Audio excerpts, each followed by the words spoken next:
খেল খেলি কিমান অভিভাৱকৰ আপুনি উদ্যোগ কৰিলে এবাৰ ভাবকচোন আপোনাৰ মই নীতি শিক্ষাৰ জ্ঞান ল'ব বিচৰা নাই পুৰাণিৰ নিচিনা মুখা বহা কৰে আপোনাৰ নিচিনা হাজাৰজন বেপাৰীয়ে মই কিন্তু ইয়াৰ ব্যতিক্ৰম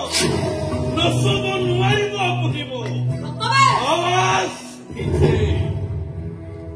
মই আপোনাৰ বেতনভোগী কৰ্মচাৰী নহয় মনত ৰাখিব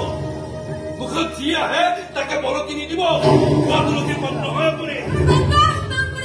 অৰ্জন কৰাৰ হাবিয়াস মোৰ নাই মই চৌধুৰী একমাত্ৰ এটা সম্পৰ্ক কৰিম বুলি ভাবিছিলো আপুনি এনেকৈ মোৰ লগত কথা পাতিব পাৰিছে নহয় চাহিও আপুনি দেখা নাপালেহেঁতেন ভাল লাগিল বহুত ভাল লাগিল কথাষাৰ যে আপোনাৰ মনত আছে কিন্তু মনত ৰাখিব এক সগুৰু মাৰিলে